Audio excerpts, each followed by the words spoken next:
மூன்றாவது கண்ணின் மர்மம் என்பது ஆயிரக்கணக்கான ஆண்டுகளாக மனிதர்களை கவர்ந்த ஒரு ஆன்மீக கருத்தாக இருந்தது. யோகிகள் முனிவர்கள் தர்ம சாஸ்திரங்களில் கூறும் இந்த மூன்றாவது கண் நம் நெற்றியின் நடுவே உள்ள இடத்தில் காணப்படுவதாகவும் அது ஒரு உள்நோக்கு திறப்பை உருவாக்குவதாகவும் சொல்கின்றனர். இந்த இடம் அஜ்ஜா சக்கரம் என யோக சாஸ்திரங்கள் கூறுகின்றன. இதை திறந்தால் நம்முடைய உள்ளுணர்வு மிகுந்த அளவில் விரிவடையும் என்று நம்பப்படுகிறது. ஆனாலும் நவீன அறிவியல் இதை பற்றி என்ன சொல்கிறது என்ற கேள்வி எழுகிறது. இந்த மூன்றாவது கண் என்ற கருத்தை அறிவியல் பார்வையில் அணுகும்போது முதலில் நாம் பார்க்க வேண்டியது பினியல் கிளாண்ட் என்று அழைக்கப்படும் சிறிய சுரப்பி. இந்த பினியல் கிளாண்ட் நம் மூளையின் நடுவே ஆழமாக அமைந்துள்ள ஒரு சிறிய பெயின்கோன் வடிவ சுரப்பி. இதன் அளவு அரிசி விதையை விட சற்று பெரியது. ஆனால் இதன் செயல்பாடு ஆச்சரியப்படுத்தும் அளவு முக்கியமானது.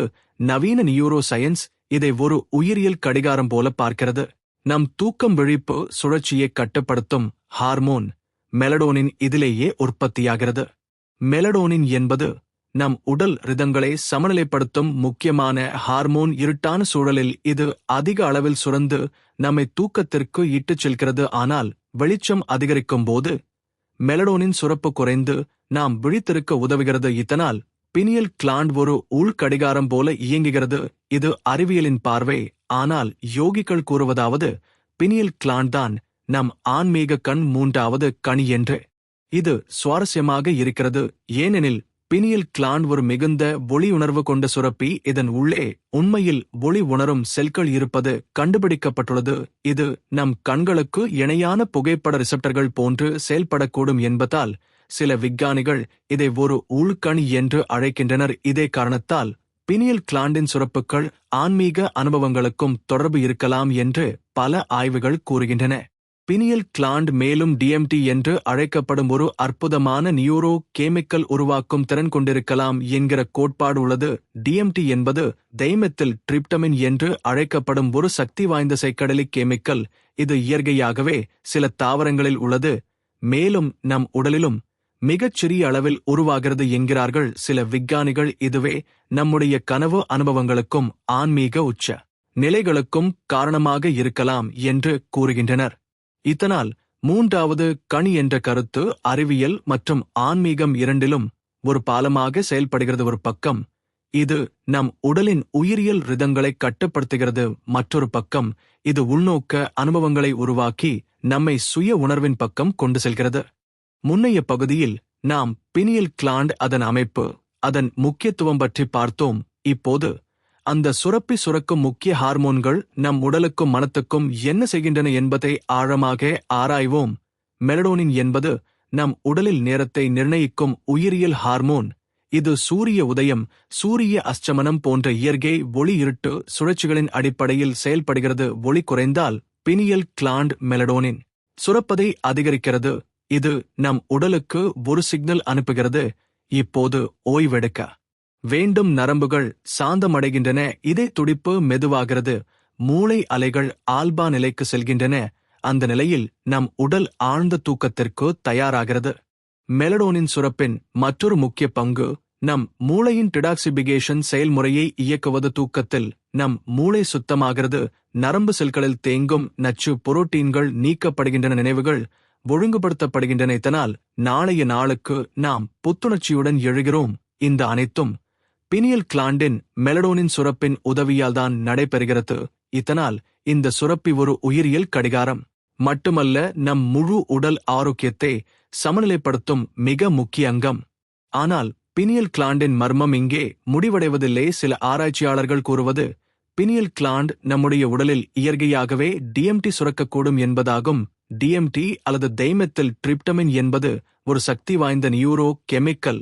இது நம்மை வழக்கமான விழிப்பு நிலையை தாண்டி வேறொரு பரிமாண அனுபவத்திற்கு கொண்டு செல்லும் திறன் கொண்டது என்கிறார்கள் பல ஆன்மீக யோகிகள். தியானத்தின் ஆழமான நிலைகளில் அவர்கள் காணும் வெளிச்சம், அற்புதமான காட்சிகள், அண்ட அனுபவம் போன்றவை டிஎம்டி சுரப்பின் காரணமாக இருக்கலாம் என்று சில விஞ்ஞானிகள் கருதுகின்றனர். டிஎம்டி சுரப்பின் மிக முக்கியமான தருணம் நம் பிறப்பு மற்றும் இறப்பு சமயத்தில் அதிகமாக இருக்கலாம் என்று ஆராய்ச்சி கூறுகிறது. அதனால் பிறப்பு நேரத்தில் குழந்தை ஒரு புதிய உலகை காண்கிறது. அதேபோல் இறப்பு நேரத்தில் மனிதன் வெளிச்சம் பார்க்கிறேன் என்ற அனுபவத்தை கூறுகிறான். இதுவே மரண நெருங்கிய அனுபவங்களின் நியர் டெத் எக்ஸ்பீரியன்சஸ் விளக்கம் என்றும் சில விஞ்ஞானிகள் கருதுகின்றனர். இதனால் பினியல் கிளாண்ட் என்பது ஒரு உயிரியல் உள்கண் மட்டுமல்ல, ஒரு ஆன்மீக வாசல் கதவு போல இருக்கிறது. மெலடோனின் மற்றும் DMT இரண்டும் சேர்ந்து நம் மனசை மிகுந்த அமைதிக்கு கொண்டு செல்கின்றன. தியானம் செய்தால் பினியல் கிளாண்ட் சுறுசுறுப்பாகிறது, மெலடோனின் சுரப்பு சமநிலைப்படுத்தப்படுகிறது, மூளை அலைகள் ஆல்பா மற்றும் தீட்டா நிலைக்கு செல்கின்றன. இது நம் மனசுக்கு அமைதியை தருகிறது. கோபம், பயம், கலக்கம் குறைகின்றன, மனசு தெளிவாகிறது, படைப்பாற்றல் அதிகரிக்கிறது. நவீன நியூரோ சயின்ஸ் இதை விளக்குகிறது. ஃபங்க்ஷனல் MRI போன்ற நவீன ஸ்கேன் தொழில்நுட்பங்கள் தியானம் செய்யும்போது பினியல் கிளாண்ட் மற்றும் முன்னணி மூளை பகுதிகள் ப்ரீஃப்ரண்டல் கோர்டெக்ஸ் அதிக செயல்பாட்டுடன் ஒளிர்வதைக் காட்டுகின்றன. இது நம் சுய உணர்வை அதிகரிக்கிறது. உடல் மனம் இணைந்து செயல்படத் தொடங்குகின்றன. மூளையின் இடது வலது அரைக்கோளங்களின் ஒருங்கிணைப்பு அதிகரிக்கிறது. இதனால் நம் முடிவெடுக்கும் திறன் மேம்படுகிறது, கவனம் அதிகரிக்கிறது. ஆன்மீக சாஸ்திரங்கள் கூறுவதும் இதையேதான். அஜ்ஜா சக்கரம் திறந்தால் நாம் மனோநிலையை முழுமையாக கட்டுப்படுத்த முடியும். வெளிப்புற உலகின் கலக்கம் நம்மை பாதிக்காது, நம்முள் ஒரு நிரந்தர அமைதி உருவாகிறது என்று. இந்த நிலையில்தான் யோகிகள் மூன்றாவது கண் திறப்பு பற்றி பேசுகிறார்கள். அஜ்ஜா சக்கர தியானம் மூலமாக பினியல் கிளாண்ட் இயங்கும் திறனை அதிகரிக்க முடியும். மென்மையான மூச்சு பயிற்சி, நெற்றிக்குள் திருஷ்டு நிலை பார்த்தல், ஜப மந்திரம் போன்றவை இந்த சுரப்பியை தூண்டுகின்றன. இதனால் நம் ஆன்மீக அனுபவம் ஆழமாகிறது. மூன்றாவது கண் திறக்க வேண்டும் என்று யோக சாஸ்திரங்கள் கூறுவது வெறும் சின்னமாக அல்ல, அது நம் உள்ளுணர்வை திறக்க ஒரு பயிற்சி முறை. இதற்கு பல்வேறு முறைகள் உள்ளன. முதலில் பார்ப்பது திருஷ்டு தியானம். இது மிக எளிதான ஆனால் சக்தி வாய்ந்த முறை. அமைதியான இடத்தில் உட்கார்ந்து முதுகெலும்பு நேராக வைக்க வேண்டும். கண்களை மூடி நெற்றியின் நடுவே இடையில் மனதை நிலைநிறுத்த வேண்டும். ஆரம்பத்தில் மனம் சிதறக்கூடும், ஆனால் மெதுவாக கவனம் குவியத் தொடங்கும். சில நேரங்களில் அந்த இடத்தில் மெதுவான அழுத்தம் போல உணர்வு வரும். அது பினியல் கிளாண்ட் செயல்படத் தொடங்கும் அறிகுறி. இரண்டாவது முக்கிய நுட்பம் பிராணாயாமம், மூச்சின் கட்டுப்பாடு. மூன்றாவது கண் திறப்புக்கு முக்கிய கருவி நாடி சுத்தி பிராணாயாமம் அல்லது ஆல்டர்னேட் நாஸ்ட்ரல் பிரீதிங். மூளையின் இடது வலது அரைக்கோளங்களின் ஆற்றலை சமநிலைப்படுத்துகிறது. இது பினியல் கிளாண்டை தூண்டுகிறது.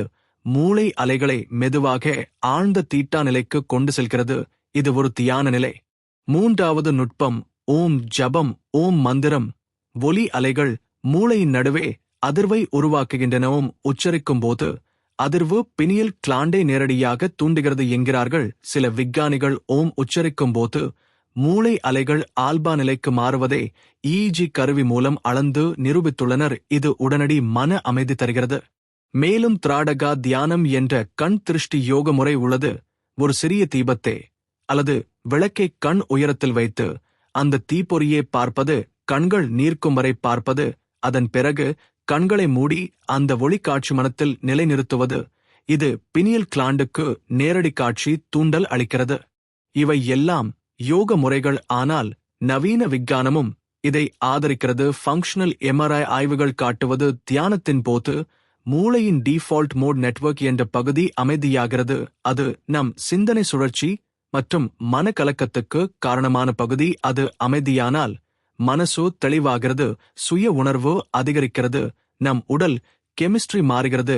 கார்டிசால் போன்ற மன அழுத்த ஹார்மோன்கள் குறைகின்றன. டோபமைன், செரோட்டோனின் போன்ற நல்ல ஹார்மோன்கள் அதிகரிக்கின்றன.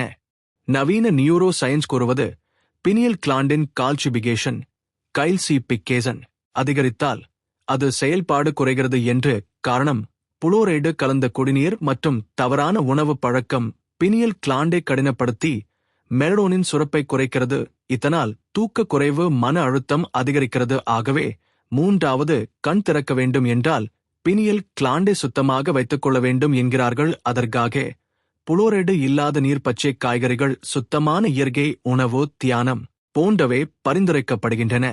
ஆன்மீக சாஸ்திரங்கள் அஜ்ஜா சக்கரத்தை அறிவின் மையம் என்று கூறுகின்றன. இதை திறந்தால் மனிதன் மாயையை தாண்டி உண்மை அறிவை அடைகிறான் என்றும் கூறுகின்றனர். பகவத்கீதையில் ஸ்ரீ கிருஷ்ணர் கூறுவது, யோகி தனது மனதை நெற்றிக்குள் நிலைநிறுத்தி பிராணனை சரியாக வழி நடத்தினால் பரமன் அடைய முடியும் என்று.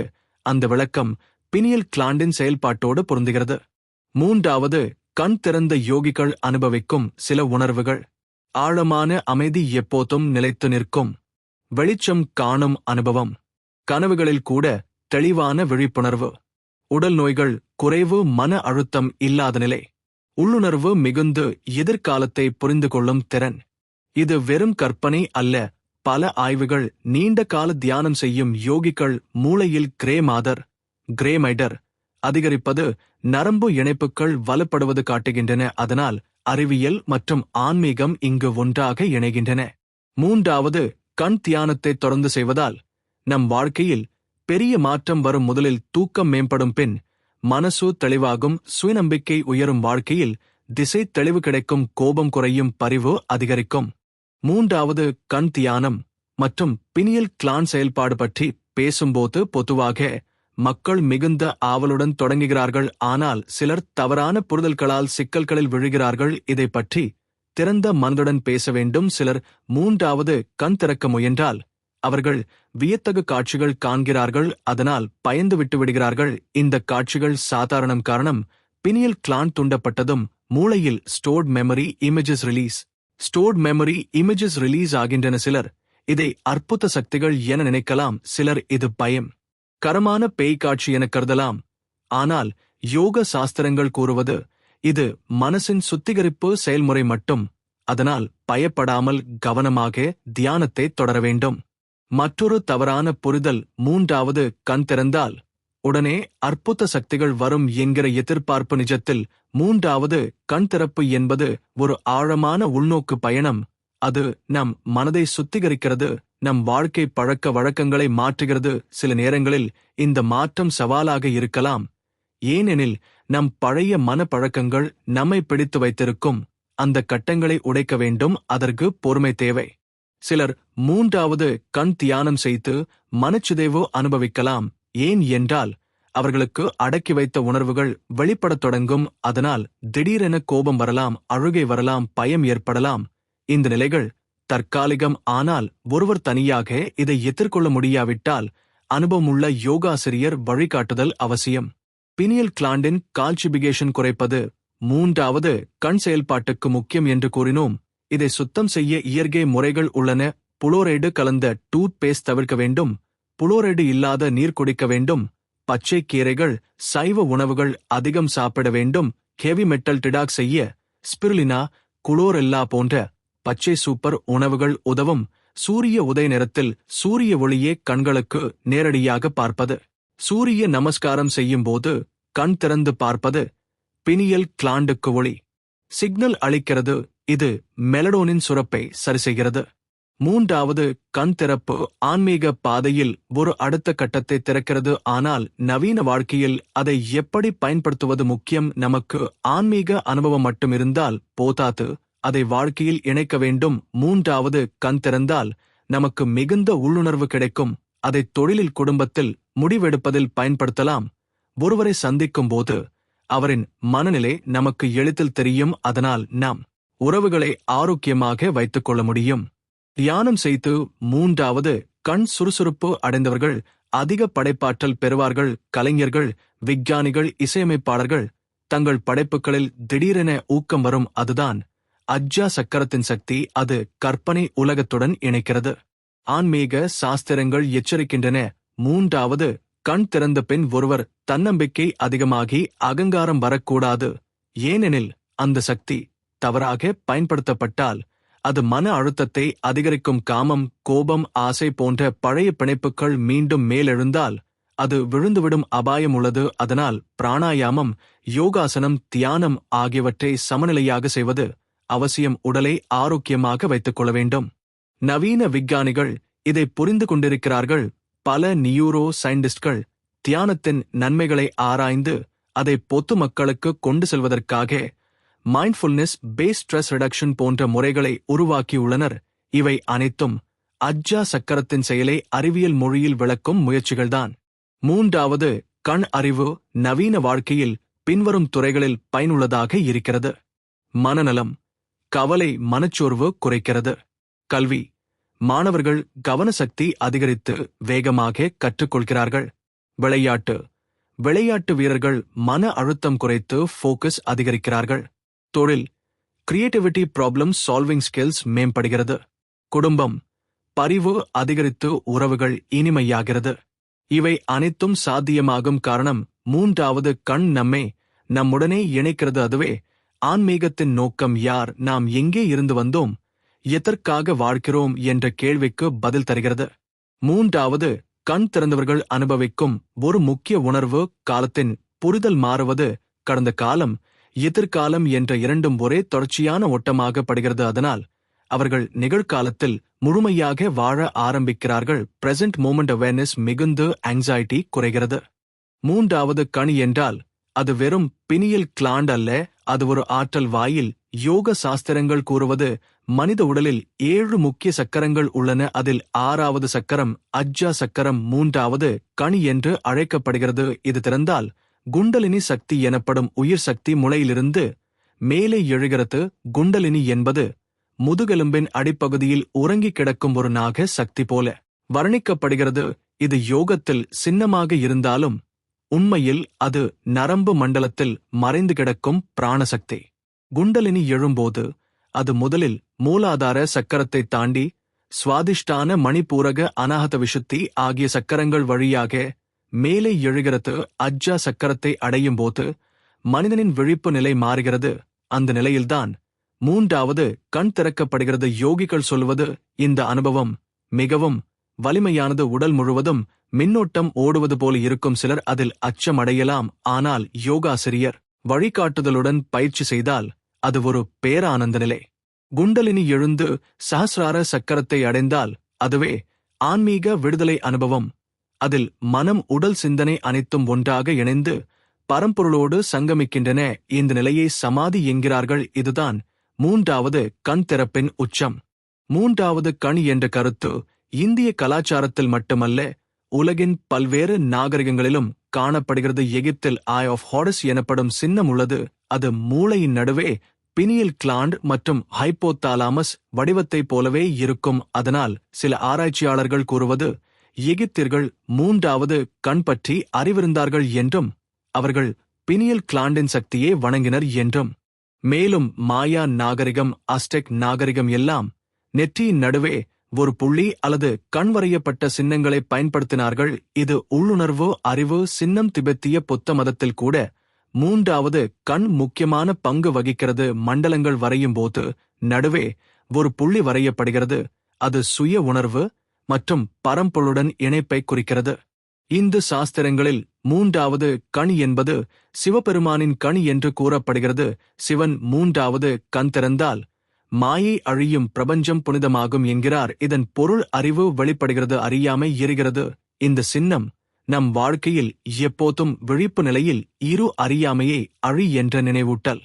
நவீன நியூரோ சயின்ஸ் இந்த உச்ச ஆன்மீக அனுபவங்களை ஆராய முயற்சி செய்கிறது. சில விஞ்ஞானிகள் நியர் டெத் எக்ஸ்பீரியன்சஸ், ஏன்டி எல்எஸ்டி, சிலோசைபின் போன்ற சைக்கடெலிக் அனுபவங்களை ஒப்பிட்டு பார்த்தனர். அவர்களுக்கு பொதுவானது ஒன்றுதான். திடீரென ஒருவர் எல்லையற்ற ஒளி அனுபவிப்பார், தன்னையே பிரபஞ்சமாக உணர்வார். இது டிஎம்டி ரிலீஸ் காரணமாக இருக்கலாம் என்று கருதுகின்றனர். பினியல் கிளாண்ட் திடீரென டிஎம்டி சுரக்கும் போது மூளை நமது உண்மை உணர்வை தாண்டி வேறொரு பரிமாணம் காண்கிறது. தியானத்தில் நீண்ட நேரம் அமர்ந்த யோகிகள் கூட இதே அனுபவத்தை பெறுகின்றனர். அவர்கள் சொல்வது, நான் இல்லை என்று உணர்கிறேன், நான் பிரபஞ்சம் என்று உணர்கிறேன். அந்த நிலையில்தான் பகவான் அனுபவம் ஏற்படுகிறது. அந்த அனுபவம் மனதை நிரந்தரமாக மாற்றிவிடுகிறது. பயம் மறைந்து விடுகிறது. மரணம் பற்றிய அச்சம் களைந்து விடுகிறது. அந்த மனிதன் பிறரை அன்புடன் பார்க்கிறான். தன்னுடைய வாழ்க்கை ஒரு பரிசு என்று உணர்கிறான். இந்த உச்சநிலையை அடைய வழிமுறைகள் எளிதல்ல, ஆனால் தினசரி சிறு பயிற்சிகளால் தொடங்கலாம். காலை எழுந்தவுடன் சூரிய நமஸ்காரம், பின்பு நாடி சுத்தி பிராணாயாமம், சில நிமிடம் தியானம் செய்வது நம் பினியல் கிளாண்டை சுறுசுறுப்புப்படுத்தும். வாழ்க்கையில் ஒழுங்கு, உணவில் சுத்த, மனதில் நேர்மை இருந்தால் மூன்றாவது கண் இயற்கையாகவே திறக்கும். மூன்றாவது கண் அறிவை நம் வாழ்க்கையில் பயன்படுத்தினால் நம் தொழிலில் தெளிவான முடிவுகள் எடுக்கலாம், நம் உறவுகளில் பரிவு வளர்த்துக் கொள்ளலாம், நம் உடல் ஆரோக்கியத்தை காப்பாற்றலாம், நம் மனநிலையை நிலைநிறுத்தலாம். மூன்றாவது கண் திறந்த பின் வாழ்க்கை எளிதாக மாறிவிடும் என்று பலர் நினைக்கிறார்கள். ஆனால் உண்மையில் அது வாழ்க்கையை ஆழமாக மாற்றும் ஒரு பயணம். அதில் மகிழ்ச்சி மட்டுமல்ல, சவால்களும் இருக்கும். காரணம், மூன்றாவது கண் திறந்தவுடன் நம் மனசின் ஆழத்தில் ஒளிந்து கிடக்கும் உண்மைகள் வெளிப்படத் தொடங்கும். சில நேரங்களில் இது கடினமான உணர்வுகளை கிளப்பும். நம் உறவுகளில் நாம் செய்கிற தவறுகள் தெளிவாக தெரியும். அதனால் குற்ற உணர்வு வரலாம். ஆனால் இது சுத்திகரிப்பு செயல்முறை. அது நம்மை வலுவான மனிதனாக மாற்றும். இந்த நிலையில்தான் நம் வாழ்க்கையில் முக்கியமான முடிவுகள் எடுப்பது எளிதாகும். நாம் யாரோடு இருக்க வேண்டும், எதை செய்ய வேண்டும், எதை தவிர்க்க வேண்டும் என்ற தெளிவு வரும். மூன்றாவது கண் திறந்தவர்கள் தவறான பழக்கங்களை எளிதாக விட்டு விடுவார்கள். புகைப்பிடித்தல், மது குடித்தல், போலியான உறவுகள், பொய் பேசும் பழக்கம் அனைத்தும் தானாக விலகும். மனசு உண்மைக்கு ஈர்க்கப்படும். மூன்றாவது கண் திறந்தவர்கள் அனுபவிக்கும் மிக முக்கியமான மாற்றம், அவர்கள் உள்ளுணர்வு மிகுந்து விடுகிறது. ஒருவர் பேசுவதற்கு முன்பே அவர் சொல்லப் போகும் விஷயம் தெரிந்துவிடும். சில நேரங்களில் கனவில் எதிர்கால சம்பவங்களைக் காணலாம். இந்த உள்ளுணர்வை பயப்படாமல் சரியாக பயன்படுத்தினால் வாழ்க்கை மிக சீராக நடக்கும். படைப்பாற்றல் துறையில் மூன்றாவது கண் திறப்பு மிக பெரிய வரப்பிரசாதம். கலைஞர்கள் தங்கள் படைப்புகளை உருவாக்கும் போது திடீரென ஊக்கம் வரும். அதை கிரியேட்டிவ் ஃப்ளோ ஸ்டேட் என்று உளவியல் கூறுகிறது. மூன்றாவது கண் திறப்பு இந்த ஃப்ளோ ஸ்டேட் அதிகம் நிகழ வைக்கிறது. விஞ்ஞானிகள் கூறுவது, மூளையின் இடது வலது அரைக்கோளங்கள் ஒருங்கிணைந்து செயல்படும் போதுதான் படைப்பாற்றல் உச்சநிலை அடைகிறது. அஜ்ஜா சக்கரம் திறந்தால் அந்த ஒருங்கிணைப்பு அதிகரிக்கிறது. இலக்கிய உலகிலும் இதன் தாக்கம் பெரியது. பல கவிஞர்கள் தியானத்தின் ஆழத்தில் கவிதைகள் எழுதியிருக்கிறார்கள். ரவீந்திரநாத் தாகூர் தியான நிலையில் கவிதைகள் எழுதுவார் என்று வரலாறு சொல்கிறது. திருவள்ளுவர் கூட மூன்றாவது கண் திறந்த யோகி என்று பலர் கருதுகிறார்கள். காரணம், அவரின் குரல்களில் உள்ள ஆழமான அறிவு.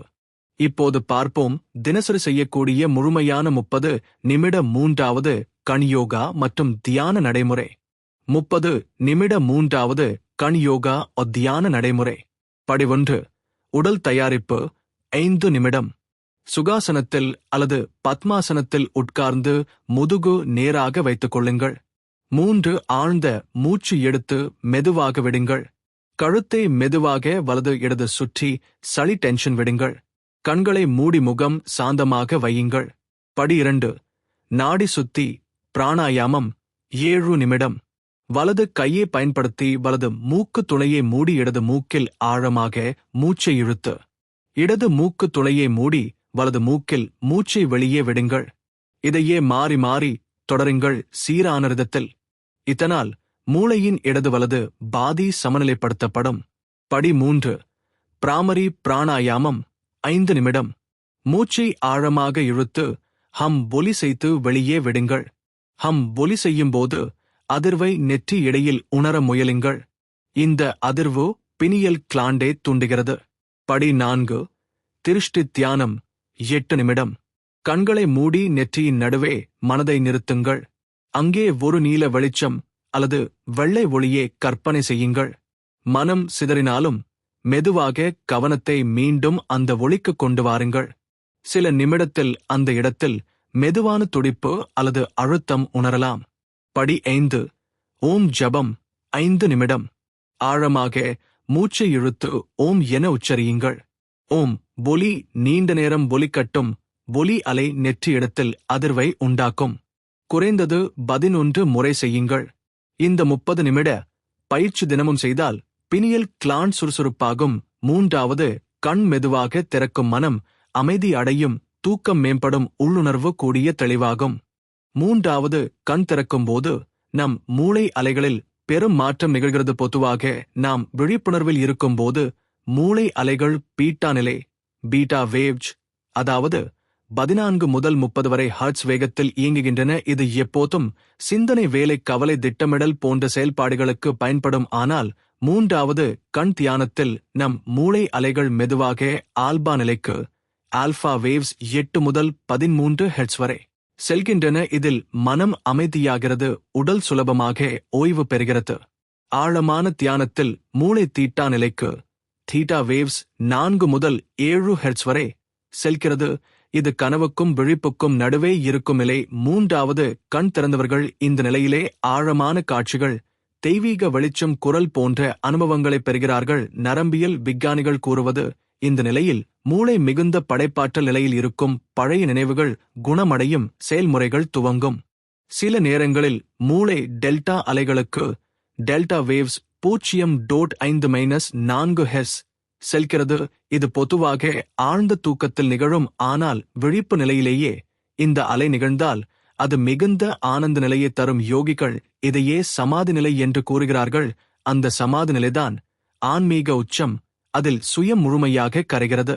உளவியல் பார்வையில் மூன்றாவது கண் திறப்பு ஒரு மிக ஆழமான சுய மாற்றத்தை ஏற்படுத்துகிறது. ஈகோ டிசொல்யூஷன் எனப்படும் நிலை ஏற்படுகிறது. எகோ என்பது நம்மை நாமாக பிரிக்கும் மனத்தின் கட்டமைப்பு. அது நான் என்ற உணர்வு நம்மை உலகத்திலிருந்து பிரிக்கிறது. ஆனால் மூன்றாவது கண் திறக்கும் போது அந்த எகோ கரைகிறது. நம்மை தனி மனிதன் என்று பார்க்காமல் நாமே பிரபஞ்சத்தின் ஒரு பகுதி என்று உணர்கிறோம். இதையே யூனிட்டி கான்ஷியஸ்னஸ் அல்லது அத்வைத் நிலை என்று வேதாந்தம் சொல்கிறது. அதாவது இரண்டில்லை, ஒரே ஒன்று என்று அனுபவமாக உணர்கிறோம். இந்த யூனிட்டி கான்ஷியஸ்னஸ் நிலை வந்தால் நம் வாழ்க்கையின் நோக்கம் தெளிவாகிறது. இனி சின்ன சின்ன விஷயங்களுக்கு கோபப்பட முடியாது, பொறாமை வராது. ஏனெனில் நாம் மற்றவரையும் நம்மாகவே பார்க்கிறோம். பிறர் துன்பப்படுவது நம் துன்பம் போல உணர்கிறோம். அதனால் இயற்கையாக கருணை பரிவு வளர்க்கிறது. இந்த நிலையை விஞ்ஞானிகள் மிஸ்டிக்கல் எக்ஸ்பீரியன்ஸ் என அழைக்கிறார்கள். பல ஆராய்ச்சிகள் காட்டுவது, இந்த அனுபவம் பெற்றவர்களின் வாழ்க்கையில் நீண்ட கால நல்ல மாற்றம் வரும். அவர்கள் மன அழுத்தம் குறையும், அடிக்ஷன் விடுவார்கள், உறவுகள் மேம்படும், வாழ்க்கையில் அர்த்தம் காண்பார்கள். மூன்றாவது கண் திறப்பின் இந்த ஆழமான நிலை சில நேரங்களில் பேரானந்தம் மட்டுமல்ல, பயத்தை கூட உருவாக்கலாம். ஏனெனில் எகோ கரைகிறது. அதனால் யார் நான், என்னுடைய அடையாளம் என்ன என்ற கேள்வி எழுகிறது. அந்த நிலை சற்று குழப்பமாக இருக்கலாம். ஆனால் அதை தாண்டினால் மிகுந்த சுதந்திரம் கிடைக்கும். எதற்கும் அடிமையாக இருக்க முடியாது, எந்த பயமும் கட்டுப்படுத்த முடியாது. யோக சாஸ்திரங்கள் சொல்வது, இந்த நிலையில்தான் உண்மையான யோகி பிறக்கிறான். அவர் செயல்கள் சுயநலமில்லாமல் ஆகின்றன. அவர் செய்யும் பணிகள் எல்லாம் உலக நலனுக்காக இருக்கும். பகவத்கீதையில் இந்த நிலையை ஸ்தித பிரஜ்ஜா என்று அழைக்கிறார். ஸ்தித பிரஜ்ஜா என்றால் நிலைத்த அறிவு உடையவன், சந்தோஷம் துக்கம் வெற்றி தோல்வி அனைத்தையும் சமமாக காண்பவன். மூன்றாவது கண் திறந்த பின் சிலருக்கு விசித்திரமான அனுபவங்கள் வரும். திடீரென நிறங்கள் பிரகாசமாக தெரியும். சிலர் இசையை வேறொரு பரிமாணத்தில் கேட்பார்கள். சிலர் மனங்களை மிகவும் தீவிரமாக உணர்வார்கள். இது பினியல் கிளாண்டின் ஹார்மோன் சுரப்புகள் நரம்பு மண்டலத்தை மாற்றுவதால் வரும் அனுபவம். மூன்றாவது கண் திறந்தவர்களுக்கு சில நேரங்களில் சிங்களங்கள் சின்க்ரோனிசிட்டி அதிகமாக நடக்கும். அதாவது நாம் யோசித்தவுடன் அந்த விஷயம் நடக்கும், அல்லது நாம் தேடும் புத்தகம் யாரோ தருவார்கள். இது யாத்ரிச்சிகம் அல்ல, நம் மூளை யூனிவர்ஸ் உடன் ஒரு ஆழமான தொடர்பு ஏற்படுத்துகிறது. அதனால் தகவல்கள் விரைவாக நம் வாழ்க்கையில் வெளிப்படுகின்றன. இந்த நிலையை நிலைநிறுத்த தினசரி தியானம் முக்கியம். இல்லையெனில் பழைய மனப்பழக்கங்கள் மீண்டும் மேலெழலாம். மூன்றாவது கண் திறந்த பின் யோகிகள் செய்யும் பராமரிப்பு தியானம் மெயின்டெனன்ஸ் மெடிடேஷன் மிகவும் அவசியம். மூன்றாவது கண் திறப்பு ஒரு தனி மனிதனின் வாழ்க்கையை மட்டுமல்ல, உலகத்தையே மாற்றும் சக்தி கொண்டது. காரணம், ஒவ்வொரு மனிதனின் சிந்தனையும் உலகத்தின் கூட்டு சிந்தனையில் பங்களிக்கிறது. நம் மனதில் எழும் ஒவ்வொரு எண்ணமும் ஒரு ஆற்றல் அலை. அது பரப்பில் பயணம் செய்கிறது. இதையே மோர்பிக் ரெசோனன்ஸ் என்று விஞ்ஞானி ரூபர்ட் ஷெல்ட்ரே கூறுகிறார். அதாவது ஒருவரின் சிந்தனை மற்றவர்களின் சிந்தனையை தூண்ட முடியும். இதனால் உலகம் முழுவதும் விழிப்புணர்வு உயர்கிறது. பழமையான யோக மரபுகள் சொல்வது, யாராவது ஒரு யோகி மூன்றாவது கண் திறந்தால் அவர் தன்னுடைய குடும்பம் சமூகம் கூட சுத்திகரிக்கப்படும். அவரின் ஆன்மீக ஆற்றல் அருகில் உள்ளவர்களுக்கு பரவுகிறது. இது சட்டில் இன்ஃப்ளூயன்ஸ் என்று நவீன உளவியல் சொல்கிறது. ஒரு மகிழ்ச்சியான மனிதன் அருகில் இருந்தால் நாமும் மகிழ்ச்சியாக இருப்பது போல, ஒரு விழித்துணர்வுடைய யோகியின் அருகில் இருந்தால் நாமும் அமைதியாகி விடுகிறோம். குழு தியானம் இந்த விளைவை மிக பெரிய அளவில் ஏற்படுத்தும். பல ஆராய்ச்சிகள் காட்டியது, 1% மக்கள் ஒரே இடத்தில் தியானம் செய்தால் அந்த நகரத்தில் குற்றச் செயல்கள் குறையும், போர் சாத்தியங்கள் குறையும், மருத்துவமனைகளில் நோயாளிகள் விரைவாக குணமடைவார்கள். 1970களில் டிரான்சென்டென்டல் மெடிடேஷன் ஆராய்ச்சிகள் காட்டியது, பெரிய குழு தியானத்தின் போது வன்முறை குறைந்து போனது. இது உலக அமைதிக்கு யோகாவும் தியானமும் பெரும் பங்களிப்பு செய்ய முடியும் என்பதை நிரூபிக்கிறது. இந்த சக்தியை சரியாக பயன்படுத்தினால் உலகில் போர்கள் நிற்கும் பசியால் யாரும் இறக்க மாட்டார்கள். நாடுகள் ஒருவரை ஒருவர் எதிரியாக பார்க்க மாட்டார்கள். ஏனெனில் குழு தியானத்தின் மூலம் உலகளாவிய சிந்தனை அமைதியாகும். இந்த சிந்தனை மாற்றமே புதிய யுகத்தின் தொடக்கம். அறிவியல் மற்றும் ஆன்மீகம் இணையும் எதிர்காலம் இதுவே. இன்று விஞ்ஞானிகள் குவாண்டம் பிசிக்ஸ் மூலம் உண்மையின் இயல்பை ஆராய்கிறார்கள். குவாண்டம் எண்டாங்கிள்மென்ட் சொல்வது இரண்டு துகள்கள் எவ்வளவு தூரத்தில் இருந்தாலும் ஒன்றின் நிலை மற்றொன்றை பாதிக்கும். அதாவது பிரபஞ்சம் முழுவதும் ஒரு பெரிய நெட்வொர்க் போல இணைந்துள்ளது. இது உபனிஷதங்களில் சொல்லப்படும் வசுதேவ குடும்பகம் என்ற சிந்தனையோடு ஒத்தது. உலகம் ஒரே குடும்பம். நியூரோ சயின்ஸ் கூட இப்போது ஆன்மீகத்தை மதிக்கத் தொடங்கியுள்ளது. முன்பு ஆன்மீகம் மூட நம்பிக்கை என்று கருதினார்கள். இப்போது மூளை ஸ்கேன் மூலம் தியானத்தின் விளைவுகளை பார்க்கிறார்கள். அமிக்டாலா என்ற மூளையின் பகுதி அமைதியாகிறது. ப்ரீஃப்ரண்டல் கார்டெக்ஸ் செயல்பாடு மேம்படுகிறது. ஹார்மோன்கள் சீராகின்றன. மன அழுத்தம் குறைகிறது. இதனால் தியானம் ஆன்மீக பயிற்சி மட்டும் அல்ல, சுகாதார மருத்துவமாகவும் பார்க்கப்படுகிறது. மூன்றாவது, கண் திறப்பை விஞ்ஞானிகள் இன்னும் ஆழமாக ஆராயத் தொடங்கினால் பினியல் கிளாண்டில் DMT இயற்கையாக சுரக்கும் போது வரும் காட்சிகள் எப்படி பிரபஞ்சத்தின் அடிப்படை தகவல்களை வெளிப்படுத்துகிறது என்பதை புரிந்து கொள்ள முடியும். DMT ரிலீஸ் போது மக்கள் ஒரே மாதிரியான சின்னங்களை பார்க்கிறார்கள். சேக்ரெட் ஜியோமெட்ரி வடிவங்கள், புனித வெளிச்சம் சத்தங்கள், இவை எல்லாம் நம் மூளையின் கற்பனை அல்ல, பிரபஞ்சத்தின் அடிப்படை கட்டமைப்பை காட்டும் ஒரு சாளரம். எதிர்காலத்தில் பள்ளிகளில் குழந்தைகளுக்கு மூன்றாவது கண் தியானம் கற்பிக்கப்படும். அது அவர்களின் கவனத்தை கூடிய ஆற்றல், மன அழுத்தம் இல்லாத வாழ்க்கை தரும். குற்றங்கள் குறையும். ஏனெனில் குழந்தைகள் உள்ளுணர்வு கொண்டவர்கள் ஆகிறார்கள். அரசியல் தலைவர்களும் இந்த பயிற்சியை செய்ய வேண்டும். ஏனெனில் முடிவுகள் எடுக்கும்போது சுயநலம் இல்லாமல் உலக நலனை முன்னிலைப்படுத்துவார்கள். புத்த மதம் கூறுவது உலகம் வெளியில் மாற வேண்டும் என்றால் முதலில் உள்ளே மாற வேண்டும். அந்த உள்ளே மாறும் செயல்முறையை மூன்றாவது கண் திறப்பு வேகப்படுத்துகிறது. உலகம் இன்று மிக வேகமாக மாற்றம் அடைகிறது. தகவல் தொழில்நுட்பம், AI, ஸ்பேஸ் எக்ஸ்ப்ளரேஷன் அனைத்தும் நடக்கிறது. ஆனால் உள்ளே விழிப்புணர்வு இல்லாமல் இருந்தால் இந்த சக்திகள் தவறாக பயன்படுத்தப்படும். அதனால் ஆன்மீக விழிப்பு அவசியம். ஒரு நாள் வரும், அப்போது அறிவியல் ஆய்வகங்களில் ஆன்மீக யோகிகள் சேர்ந்து பிரபஞ்சத்தின் ரகசியங்களை ஆராய்வார்கள். சுயநலமில்லாத விஞ்ஞானிகள் புதிய ஆற்றல் வளங்களை உருவாக்குவார்கள். உலகத்தில் பசி, வறுமை இல்லாத நிலையை உருவாக்குவார்கள். அதுவே சத்திய யுகத்தின் தொடக்கம். மூன்றாவது, கண் திறப்பது எல்லோருக்கும் ஆனந்தமான அனுபவமாக இருக்காது. சிலருக்கு அது மிகப்பெரிய சவாலாகவும் மாறும். ஏனெனில் மூன்றாவது கண் திறப்பது நம்முடைய மனதின் அடுக்குகளை கிழித்து உண்மையை வெளிப்படுத்துகிறது. அந்த உண்மை எப்போதும் இனிமையாக இருக்காது. நம்முடைய பயங்கள், புண்பட்ட நினைவுகள், மறைக்கப்பட்ட ஆசைகள் அனைத்தும் மேலெழும். இந்த நிலையே உளவியல் dark night of the soul என்று அழைக்கிறது. ஆன்மீக இரவு எனப்படும் இந்த அனுபவம் மிகவும் கடினமானது. ஆனால் அது ஆழ்ந்த மாற்றத்துக்கான வாயிலாகும். மூன்றாவது கண் திறப்பின் பின் வரும் சவால்கள். மன அழுத்தம் மற்றும் குழப்பம்.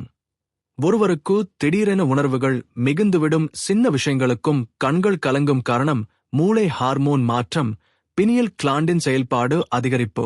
இதை புரிந்து கொள்ளாமல் இருந்தால் மனச்சோர்வு போல தோன்றும். பயம் மற்றும் கனவுகள். பலருக்கு தியானத்தின் போது இருள்மிக்க காட்சிகள், பயமுறுத்தும் உருவங்கள் வரும். காரணம் நம் சுப்கான்ஷியஸ் மனம் தன்னுடைய சிக்கல்களை வெளிப்படுத்துகிறது. உண்மையில் அந்த இருள் நம்முடைய பயங்களின் பிரதிபலிப்பு. அதை எதிர்கொள்ளாமல் ஓடினால் நீண்ட காலம் துன்பம் தரும். ஆனால் அதனை அமைதியாக கவனித்தால் அது கரைந்துவிடும். உடல் அறிகுறிகள். மூன்றாவது கண் திறக்கும்போது சிலருக்கு தலைவலி, கண் அழுத்தம், தூக்க குறைவு கூட ஏற்படும். காரணம் பினியல் கிளாண்டின் செயல்பாடு, ஹார்மோன் சுழற்சிகள் மாறுதல். இது உடலை புதிய சமநிலைக்கு கொண்டு செல்லும் ஒரு இயல்பு செயல்முறை. ஆனால் பயப்படாமல் சரியான உணவு, தூக்கம், தியான ரிதம் பின்பற்ற வேண்டும். அடையாள நெருக்கடி, ஐடென்டிட்டி கிரைசிஸ். யார் நான் என்ற கேள்வி திடீரென தீவிரமாக எழும். முன்பு வாழ்க்கையை நடத்த வந்த கனவுகள், இலக்குகள் அர்த்தமற்றதாக தெரியும். இது வெறுமையாக உணர வைத்தாலும் உண்மையில் இது ஒரு புனித இடைநிலை. பழைய சுயத்தை விடுவித்து புதிய விழிப்புணர்வை ஏற்கும் மாற்றம். சமூக பிரிவு. மூன்றாவது கண் திறந்தவர்களுக்கு சாதாரண வாழ்க்கையில் ஆர்வம் குறையும். நண்பர்கள், உறவுகள் புரிந்து கொள்ளாமல் விலகலாம். தனிமை ஏற்படும். ஆனால் இந்த தனிமை தவறானது அல்ல, அது ஆழமான ஆன்மீக வளர்ச்சிக்கான நிலம். இருள்மிக்க அனுபவங்களை கடக்க வழிகள். மூச்சு பயிற்சி. மன அழுத்தம் அதிகமான போது நாடி சுத்தி பிராணாயாமம் செய்து மூளையை சமப்படுத்தலாம். பதிவு எழுதுதல், ஜர்னல்ஸ். தியானத்தில் வரும் காட்சிகள், கனவுகள், உணர்வுகளை எழுதிக் கொள்ளுங்கள், அது மனதை தெளிவாக்கும். இயற்கையோடு இணைவு. காடு, கடல், மலை போன்ற இடங்களில் நடந்து சூரிய ஒளி காற்றை உணர்வது மூன்றாவது கண் சக்தியை சமப்படுத்தும். சத்துணவு. பினியல் கிளாண்டை சுறுசுறுப்பாக்கும் உணவுகள், சத்துமிக்க பழங்கள், விதைகள், சூரிய ஒளியில் வளர்ந்த உணவுகள். மிதமான உறக்கம் மூன்றாவது கண் திறப்பில் கனவுகள் அதிகரிக்கும், அதனால் தூக்க நேரம் சீராக இருக்க வேண்டும். குருவின் பங்கு. மூன்றாவது கண் திறப்பின் சவால்களை தனியாக சமாளிப்பது கடினம், அதற்காக ஆன்மீக குரு தேவையானவர். குரு என்றால் வெறும் ஆசான் அல்ல, குரு என்பது இருளை அகற்றி ஒளியை தருபவர். கு என்றால் இருள், ரு என்றால் அகற்றுபவர். மூன்றாவது கண் திறக்கும்போது வரும் இருளை புரிந்துகொள்ள குருவின் அருள் அவசியம்.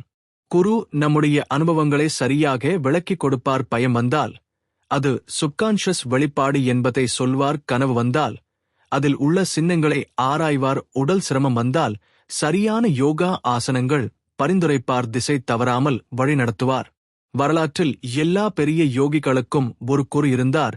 ராமகிருஷ்ணருக்கு டோடாபுர் இருந்தார், விவேகானந்தருக்கு ராமகிருஷ்ணர் இருந்தார், அரவிந்தோவுக்கு விக்டோரியா என்ற வழிகாட்டும் ஆவிய அனுபவம் இருந்தது. குரு இல்லாமல் தியானம் ஆழமாக சென்றால் சில நேரங்களில் மனவியாதி போல தோன்றும். அதனால் குருவின் பங்கு உயிருக்கு உயிர். ஆனால் உண்மையான குருவை தேர்ந்தெடுப்பது மிக முக்கியம். குரு பணம், புகழ் வேண்டாமல் சீடனின் ஆன்மீக முன்னேற்றத்தையே பார்க்க வேண்டும். உண்மையான குருவின் அருகில் இருக்கும்போது மனம் தானாக அமைதியாகும், பயம் விலகும், சிந்தனை தெளிவாகும். ஆன்மீக நெருக்கடியின் மறுபக்கம். ஆன்மீக நெருக்கடி வந்தால் அது தோல்வி அல்ல, அது ஆன்மீக வளர்ச்சியின் குறி. தாமரை மலர் சத்துப்பு நிலத்தில்தான் மலர்கிறது, அதுபோல் மூன்றாவது கண் திறக்கும் போது வரும் இருள்தான் நம்மை ஒளிக்குள் அழைக்கிறது. அதை தாங்கிக் கடந்து சென்றால் நம்மை யாரும் தடுக்க முடியாது, வாழ்க்கை முழுமை அடையும். மூன்றாவது கண் திறப்பு எல்லோருக்கும் இனிமையான பயணம் மட்டுமல்ல, சில நேரங்களில் அது கடினமான உள்மாற்றங்களை உண்டாக்கும். இந்த நிலையில்தான் பலர் ஆன்மீக நெருக்கடி, ஸ்பிரிச்சுவல் கிரைசிஸ் அனுபவிக்கிறார்கள். ஏனெனில் மூன்றாவது கண் திறக்கும்போது மனத்தின் அடிநிலையில் ஒளிந்து கிடக்கும் பழைய காயங்கள் வெளியே வரும். குழந்தை பருவத்தில் அடக்கப்பட்ட உணர்வுகள், வலி நினைவுகள், பயங்கள் அனைத்தும் மேல் வெளிப்படத் தொடங்கும். இந்த அனுபவம் சிலருக்கு பயத்தை உண்டாக்கும். காரணம், பல ஆண்டுகளாக அடக்கப்பட்ட உணர்வுகள் திடீரென வெளிப்படுவதால் மனம் குழம்பி விடுகிறது. சிலர் கனவில் விசித்திரமான காட்சிகள் பார்க்கலாம். சில நேரங்களில் தீய ஆவி போல தோன்றும். பயங்கரமான காட்சிகள் வரும். ஆனால் உண்மையில் அது வெளியில் இருந்து வரும் எதுவும் அல்ல, நம் உள் மனத்தின் நிழல் பகுதிகள் வெளிப்படுவது. உளவியலாளர் இதை ஷேடோ ஒர்க் என்று அழைத்தார். நிழல் பகுதிகளை ஏற்றுக்கொள்வதே ஆன்மீக முன்னேற்றத்தின் முக்கிய படி. இந்த ஷேடோ ஒர்க் நடக்கும்போது மனதில் துக்கம் அதிகரிக்கலாம், யாருக்கும் பேச விருப்பமில்லை போல இருக்கும். சிலர் உலக வாழ்க்கையில் அர்த்தம் இல்லை என்று நினைக்கலாம். சில நேரங்களில் டிப்ரெஷன் போலவும் தோன்றும். இந்த நிலையில்தான் பலர் பயந்து தியானத்தை நிறுத்திவிடுகிறார்கள். ஆனால் இதுவே நம்மை சுத்திகரிக்க உதவும் மிக முக்கியமான கட்டம். அதை தாண்டினால் மனம் மிகத் தெளிவாகும். இந்த நேரத்தில் செய்ய வேண்டியது சில முக்கியமான வழிமுறைகள். 1. நிலைத்தன்மை பயிற்சி, கிரவுண்டிங் பிராக்டிஸ். உடல் தொடர்பான செயல்பாடுகள் செய்யுங்கள். தரையில் காலுடன் நடந்து மண்ணின் தொடர்பு உணருங்கள். யோக ஆசனங்கள், சூரிய நமஸ்காரம் போன்றவை செய்யுங்கள். சுவாசம் ஆழமாக எடுத்துவிடும் பிராணாயாமா செய்யுங்கள். இது மனதை நிலைப்படுத்தும். 2. உண்மையான உணர்வு வெளிப்பாடு. நம்மை வலிக்க வைத்த நினைவுகளை எழுதிக் கொள்ளுங்கள். சத்தமாக அழுங்கள், உணர்வுகளை அடக்காமல் வெளிப்படுத்துங்கள். இது மனதை குணப்படுத்தும் முக்கிய செயல்முறை. 3. ஒளி கற்பனை தியானம். நெற்றியின் நடுவே பிரகாசமான வெள்ளை ஒளி வந்து உங்களை பாதுகாக்கிறது என்று கற்பனை செய்யுங்கள். அது எல்லா இருளையும் பயத்தையும் கரைக்கிறது என்று உணருங்கள். இந்த ஒளி கற்பனை நம் நரம்பு மண்டலத்தை அமைதியாக்கும். 4. நல்ல உணவு பழக்கம். 3வது கண் திறக்கும்போது பினியல் கிளாண்டுக்கு மிக நுண்ணிய தாக்கம் இருக்கும். அதனால் செயற்கை ரசாயனங்கள் அடங்கிய உணவுகள் தவிர்க்கவும். புதிய பழங்கள், காய்கறிகள், சுத்தமான நீர் குடிக்கவும் புளோரைடு இல்லாத நீரை பயன்படுத்தவும். 5. வழிகாட்டல் பெறுதல். இந்த நிலையில் ஒரு ஆன்மீக குருவின் வழிகாட்டல் மிகவும் அவசியம். சரியான குருவை தேர்வு செய்தால் அவர் உங்கள் அனுபவத்தை புரிந்து கொண்டு உங்களை அமைதியாக வழி நடத்துவார். தவறான குருவிடம் சென்றால் குழப்பம் அதிகரிக்கும். அதனால் உண்மையான கருணையுள்ள சுயநலமில்லாத குருவை தேடுவது முக்கியம். ஒரு ஆன்மீக குருவின் பங்கு என்னவென்றால் அவர் உங்கள் பயணத்தில் நீங்கள் சந்திக்கும் இருள் பகுதிகளை விளக்குவார். இந்த அனுபவம் சாதாரணம், பயப்பட வேண்டாம் என்று நம்பிக்கை தருவார். அவர் தரும் மந்திரம், தியான முறைகள் உங்களுக்கு பாதுகாப்பாக இருக்கும். இந்த நிலையில்தான் பல ஆன்மீக நூல்கள் உயிர் பெறுகின்றன. பகவத்கீதையில் கிருஷ்ணர் அர்ஜுனிடம் கூறும் அறிவுரைகள் பெரும்பாலும் ஆன்மீக நெருக்கடியில் இருக்கும் ஒருவருக்கு வழிகாட்டல் போல இருக்கும். துக்கம், கோபம், பயம் அனைத்தையும் தாண்டி செயல்பட வைக்கும். நவீன உளவியல் கூட ஸ்பிரிச்சுவல் எமர்ஜென்ஸ் கிரைசிஸ் என்றே இந்த நிலையை அழைக்கிறது. உளவியல் மருத்துவர் ஸ்டானிஸ்லா கிராஃப் இதை ஆய்வு செய்து புத்தகம் எழுதினார். அவர் சொல்லுவது, இந்த நிலையை மருந்து கொண்டு தடுக்க வேண்டாம், ஏனெனில் இது வளர்ச்சியின் ஒருபடி. சரியான ஆதரவு இருந்தால் இந்த நிலை மனிதனை மேம்படுத்தும். 3. கண் திறந்த பின் இன்னொரு சவால் உலக வாழ்க்கையுடன் சமநிலை வைத்துக் கொள்வது. தியானத்தில் கிடைக்கும் பேரானந்தத்தில் பலர் உலக வாழ்க்கையை மறந்துவிடுகிறார்கள். ஆனால் உண்மையான ஆன்மீகம் வாழ்க்கையை விட்டு ஓடச் சொல்லாது, மாறாக வாழ்க்கையை உயர்த்தச் சொல்லும். உங்கள் குடும்ப பணி, சமூக பொறுப்பு எல்லாம் செய்ய வேண்டும், ஆனால் உள்ளே சுதந்திரமாக இருக்க வேண்டும். இந்த நிலையில்தான் கர்ம யோகத்தின் முக்கியத்துவம் புரியும். செயல்களில் ஈடுபட்டு கொண்டே உள்ளே சாந்தி வைப்பது எவ்வளவு சாத்தியம் என்பதை கற்றுக்கொள்ள வேண்டும். 3. கண் திறந்த ஒருவர் சாதாரண வாழ்க்கையில் கூட மிகச் சிறப்பாக செயல்படுவார், ஏனெனில் அவரது மனம் தெளிவாக இருக்கும். 3. கண் முழுமையாக திறந்தபின் யோகி அனுபவிக்கும் உச்சநிலை சமாதி. இது ஒரு சாதாரண தியான நிலை அல்ல, இது மனசு முழுமையாக அமைதியாகும் நிலை. சிந்தனை அலைகள் நின்றுவிடும், மனம் அலைப்பாய்வது நிறுத்தப்பட்டு குளத்தின் நீர் போல சுத்தமாக அமைதியாக இருக்கும். அந்த நேரத்தில் உள்ளே பேரொளி தோன்றும். சிலர் அதை வெள்ளை பிரகாசம் போல காண்கிறார்கள், சிலர் நீல நிற தெய்வீக ஜோதியே காண்கிறார்கள், சிலர் கேட்க முடியாத சத்தங்களே கேட்கிறார்கள். அந்த சத்தங்களே ஆனந்த நாதம் என்று யோகிகள் சொல்கிறார்கள். சமாதிக்கு பல நிலைகள் உள்ளன. முதலில் சவிகல்ப சமாதி. இதில் மனம் இன்னும் ஒரு சிறிய கற்பனைக்கு பற்றிக் கொள்கிறது, ஆனால் சிந்தனை மிகவும் மெல்லிய நிலையில் இருக்கும். அதன் பின் நிர்விகல்ப சமாதி வரும். இதில் எந்த கற்பனை எதுவும் இருக்காது. நான் என்பதன் உணர்வே கரையும். உடல், மனம், உலகம் அனைத்தும் மறைந்துவிடும். ஒரே சுத்தமான சாட்சியுணர்வு மட்டும் இருக்கும். இதை வேதாந்தம் பரமாத்மன் உணர்வு என்று சொல்கிறது. இந்த நிலை வந்தால் பயம் என்றே இருக்காது. மரணம் கூட பயப்பட முடியாது. ஏனெனில் யோகி உணர்கிறார், நான் இந்த உடல் அல்ல, இந்த மனம் அல்ல, நான் அசையாத சாட்சியுணர்வு. அந்த சாட்சியுணர்வு எப்போதும் இருந்தது, எப்போதும் இருக்கும். அந்த உணர்வே ஆனந்தம். குண்டலினி சக்தி எழுச்சியில் அஜ்ஜா சக்கரம் முக்கிய பங்கு வகிக்கிறது. குண்டலினி அடியில் இருக்கும் மூலாதார சக்கரத்தில் உறங்கி கிடக்கும் சக்தி. அது மெதுவாக மேலே எழும்பி சஹஸ்ரார சக்கரம் வரை சென்றால் பரம அனுபவம் உண்டாகும். அந்த பயணத்தில் அஜ்ஜா சக்கரம் ஒரு கதவு போல வேலை செய்கிறது. அஜ்ஜா சக்கரம் திறந்தால் குண்டலினி சக்தி சுலபமாக சஹஸ்ரார வரை செல்லும். இந்த அனுபவத்தில் உடலில் பல விதமான ஆற்றல் அலைகள் ஏற்படும். சிலர் நெற்றியில் அழுத்தம் உணர்வார்கள், சிலர் முதுகில் வெப்பம், சிலர் முதுகெலும்பு வழியாக மின்னல் ஓடும் போல உணர.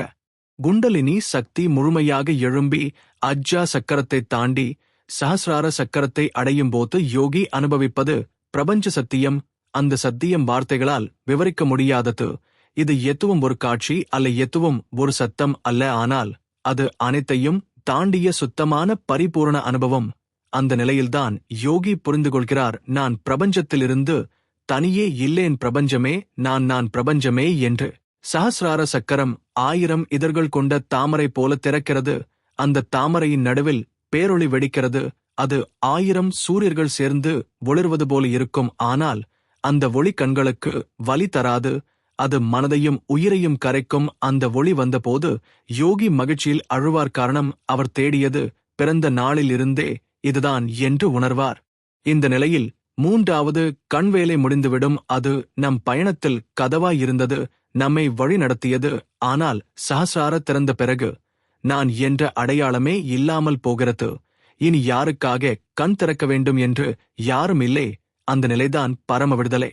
மோட்சம் என்றால் உடலை விட்டு ஓடுவது அல்ல, அதே உடலில் இருந்தபடியே சுதந்திரம் அடைவது, பிணைப்புகள் எல்லாம் கலைந்து போவது, ஆசைகள் அனைத்தும் கரைந்து போவது, யாரையும் பிடித்து வைக்க நினைக்காத நிலை, யாரை வெறுக்கவும் நினைக்காத நிலை, யாரையும் குற்றம் சொல்லாத நிலை, எத்து நடந்தாலும் சரி, எத்து நடந்தாலும் தவறு என்று மனம் தீர்ப்பு சொல்லாத நிலை. இந்த நிலையில்தான் வாழ்க்கையின் உண்மையான நோக்கம் புரியும். இந்த உடல் ஒரு கருவி, இந்த மனம் ஒரு கருவி. இதன் மூலம் நம் ஆன்மா அனுபவிக்க வந்தது. அந்த அனுபவத்தை பூரணமாக காணும்போது மீண்டும் வர தேவையில்லை, பிறவி சுழற்சி முடிந்துவிடும். ஆனால் சிலர் தங்களது கருணையால் மீண்டும் வருவார்கள். மற்றவர்களை வழிநடத்த வந்த பெரிய ஆன்மாக்கள் ராமகிருஷ்ணர், ரமணர், புத்தர், இயேசு அவர்கள் மூன்றாவது கண் திறப்பை தாண்டி பரம சத்தியத்தை உணர்ந்தவர்கள். அவர்கள் மீண்டும் மனிதகுலத்தை உயர்த்த வந்தார்கள். மூன்றாவது கண் திறந்த மனிதன் வாழ்க்கையில் எளியவனாக மாறுவான். அவன் பெருமை பேச மாட்டான், அவன் சாதனை பற்றி சொல்ல மாட்டான். அவன் உள்ளே சாந்தி புன்னகை இருக்கும். யாரையும் பார்த்தாலும் கருணை பார்வையுடன் பார்ப்பான். உலகம் அவனை மாற்றாது, அவன் உலகத்தை மாற்றுவான். இந்த பாட்காஸ்ட் முழுவதும் நாம் பார்த்தோம், மூன்றாவது கண் ஒரு மர்மமான அங்கமாக அல்ல, அது நம் உள்ளுணர்வின் கதவு, அது நம் சிந்தனையை தூய்மைப்படுத்தும் கருவி, அது நம்மை உண்மைக்கு கொண்டு செல்லும் பாலம். நீங்கள் இந்த பயணத்தை தொடங்க விரும்பினால் இன்று தொடங்கலாம். சின்ன சின்ன தியானம் செய்யலாம், மூச்சை கவனியலாம், மனதை அமைதியாக்கலாம். மெதுவாக அந்த கதவு திறக்கும். ஒரு நாள் நீங்கள் கூட உங்களது உள்ளே அந்த ஒளியை காண்பீர்கள். அந்த ஒளிதான் உங்கள் உண்மையான வீடு. மூன்றாவது கண் திறப்பு ஒரு கற்பனை அல்ல, அது ஒரு அறிவியல். ஆன்மீகமும் அறிவியலும் சந்திக்கும் இடம். அதனால் பயப்பட வேண்டாம், பொறுமையாக பயிற்சி செய்யுங்கள். உங்கள் வாழ்க்கை மெதுவாக மாற்றம் அடையும். நீங்கள் கூட ஒரு நாள் உலக அமைதிக்கான ஒளியாக மாறுவீர்கள். இந்த இறுதிப் பகுதியுடன் மூன்றாவது கண்ணின் மர்மம் என்ற மிக நீளமான பாட்காஸ்ட் பயணம் நிறைவடைகிறது. இது உங்களுக்கு ஒரு வழிகாட்டி போல இருந்திருக்க வேண்டும். உங்கள் ஆன்மீக பயணத்தில் இந்த அறிவு ஒரு விளக்கேற்றி போல பிரகாசிக்கட்டும்.